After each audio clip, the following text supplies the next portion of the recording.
Hello viewers, আপনাদের সঙ্গে আমি Soumyadeep the journo blogger. Khidirpur metro স্টেশনের পুরল কপাল। খুব দুঃখের সঙ্গে জানাচ্ছি, খিদিরপুরে হয়তো মেট্রো স্টেশনকে বাদ দিয়েই পার্পল লাইনের কাজ করতে হবে আরবিএনএল কে। কারণ আলিপুর বডিগার্ড লাইন্স, অর্থাৎ আমি যেখানে দাঁড়িয়ে আছেন আমার পেছনে, আপনারা জায়গাটা দেখে চিনতে হয়তো পেরেছেন। আমি আমার আগের ভিডিওতেও আপনাদেরকে এই জায়গা দেখিয়েছি যে বডিগার্ড লাইন্সের দেওয়ালে স্টার্ট অফ খিদিরপুর স্টেশন বলে যে আরবিএনএল এর মার্কিং করা, আদৌ এখানে খিদিরপুর স্টেশন হবে কিনা এখন তার উপর কিন্তু বড় সড়ো প্রশ্নচিহ্ন ইতিমধ্যেই পড়ে গেছে।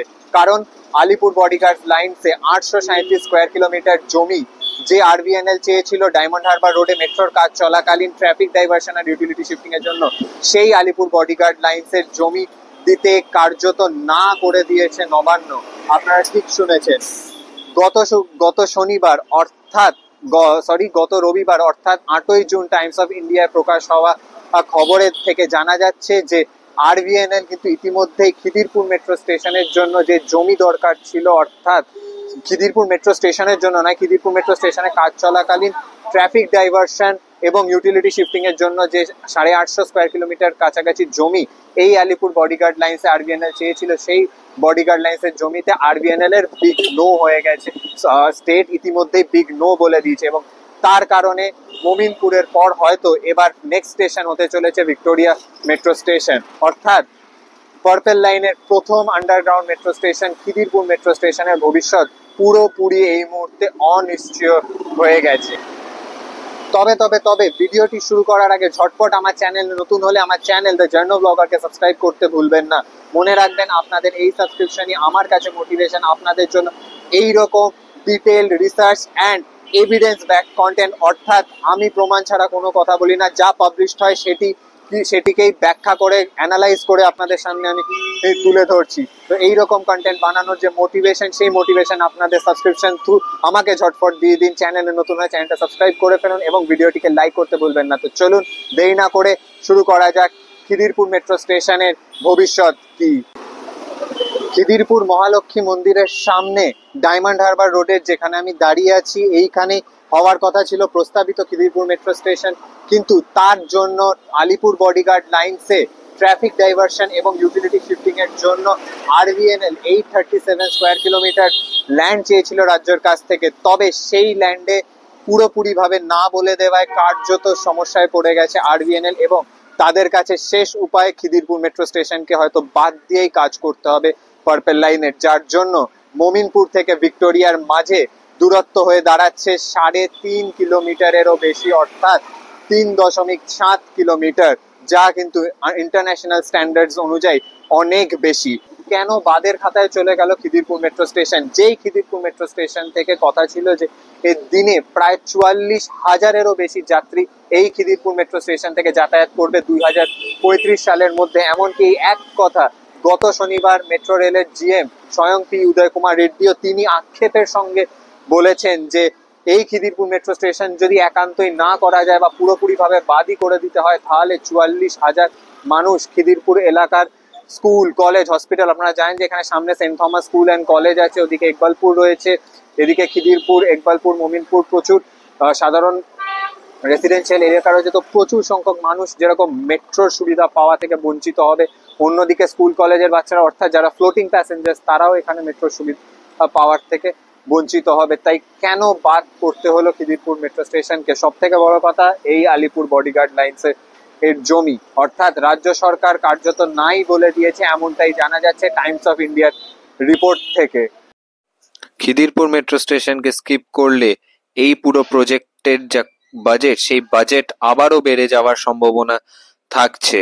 আর দ্বিতীয়ত এর পরে রয়েছে ভবিষ্যতে যখন পার্পল লাইন পুরোপুরি চলবে, তখন পার্পল লাইনের ফ্রিকোয়েন্সি 6 মিনিটে কম কোনো মতেই হবে না, কারণ ভিক্টোরিয়ার মোমিনপুর স্টেশনের মাঝখানে প্রায় 3.5 কিলোমিটার ডিস্টেন্স, আর আন্ডারগ্রাউন্ড স্টেশনের টানেলে একটি সময় একটি ট্রেনের বেশি ট্রেন থাকতে পারে না সুরক্ষাজনিত কারণে।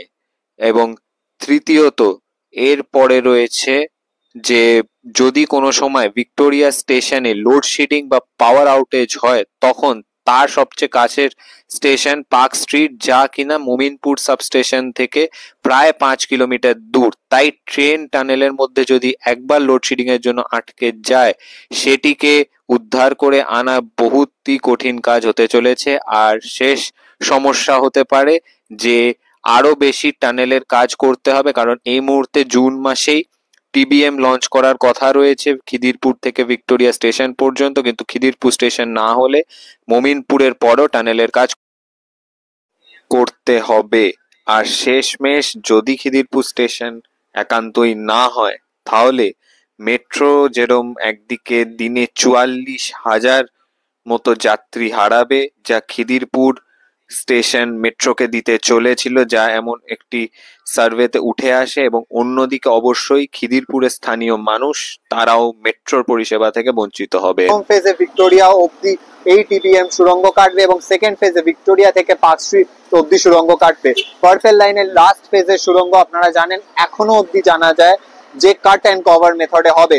ভবিষ্যতে মানে এখনো যদিও দেরি আছে, কারণ আপনারা জানেন যে আগে আপনারা জানেন যে ময়দান, যেটি আমাদের খুবই ইকোলজিক্যালি একটি সেন্সিটিভ জোন, সেখানে 950টি গাছ কাটার যে আশঙ্কা করা হয়েছিল, সেই আশঙ্কা নিয়ে হাইকোর্টে দায়ের হয় বিভিন্ন জনস্বার্থ মামলা। কিন্তু সবকিছুকে উপেক্ষা করে অবশেষে মেট্রো ভিক্টোরিয়া পার্ক স্ট্রিট এবং ধর্মতলার কাজ শুরু করে। এবং মূলত এর আগে এটাও কথা ছিল যে খিদিরপুর সেন্ট থমাস স্কুল থেকে ভিক্টোরিয়া পর্যন্ত টানেল বোরিং মেশিন ইউজ হলো, ভিক্টোরিয়া থেকে পার্ক স্ট্রিট হয়ে ধর্মতলা কাট অ্যান্ড কভার মেথডই ইউজ হবে।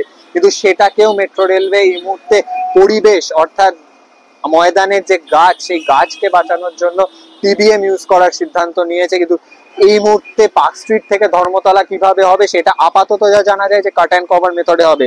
হয়তো পরে এই ডিসিশন চেঞ্জ হতেও পারে, তবে আপাতত কাট অ্যান্ড কভার মেথডে হবে, এইটুকু জানা যায়। তো এই ছিল আমার আজকের ভিডিও, যে খিদিরপুর মেট্রো স্টেশনের যে কাজ, সেই কাজ বিষবাও জলে, কারণ আলিপুর বডিগার্ড লাইন্সে পাওয়া যাচ্ছে না জমি। রাজ্য সরকারও আপনারা দেখলেন টাইমস অফ ইন্ডিয়া রিপোর্ট অনুযায়ী এই মেট্রোকে বলে দিয়েছে যে তারা যাতে খিদিরপুর মেট্রো স্টেশনকে ছাড়াই প্রকল্পের কাজ এগিয়ে নিয়ে যায়। আর তারপরে আমি আপনাদেরকে এটাও জানালাম যে খিদিরপুর মেট্রো স্টেশনকে যদি বাদ দিয়ে দেওয়া হয়, তাহলে সেই বাদ দিলে খিদিরপুর মেট্রো স্টেশনকে ছাড়া কি কি সমস্যার সম্মুখীন হতে পারে মেট্রো রেলওয়ে তো বটেই, তার সাথে যারা স্থানীয় যারা মানুষ আছে। এবং অন্যদিকে সব চোখ এখন যে আদেও কি এর কোনো সলিউশন বেরোবে, অর্থাৎ is there any last straw, কোনো কি লাস্ট হোপ আছে যে খিদিরপুর মেট্রো স্টেশনকে যাতে বাঁচানো যায়। কারণ এই মেট্রো স্টেশন চালু হলে দিনে 44,000 যাত্রী এই মেট্রো স্টেশন থেকে যাতায়াত করতে পারবেন বাই ইয়ার 2035। তো ফিঙ্গার্স ক্রসড আমি এখনো রাখবো এবং হোপ আমার এখনো আছে যে কিছু না কিছু সমাধান আশা করছি বেরোবে খিদিরপুর মেট্রো স্টেশন নিয়ে। এবং আপনারা আমাকে জানান যে আপনাদের এই ভিডিওটি কেমন লাগলো। ভিডিওটি ভালো লেগে থাকলে ভিডিওটিকে লাইক করতে ভুলবেন না, এবং আমার চ্যানেলে নতুন হলে আমার চ্যানেল দ্য জার্নি অফ ব্লগারকে অবশ্যই সাবস্ক্রাইব করবেন। মনে রাখবেন আপনাদের এই সাবস্ক্রিপশনই আমার কাছে মোটিভেশন আপনাদের জন্য এরকম রিসার্চ, অ্যানালাইজ এবং এভিডেন্স ব্যাক কন্টেন্ট নিয়ে আসার। দেখা হবে অন্য একটি ভিডিওতে। Until then, goodbye and take care.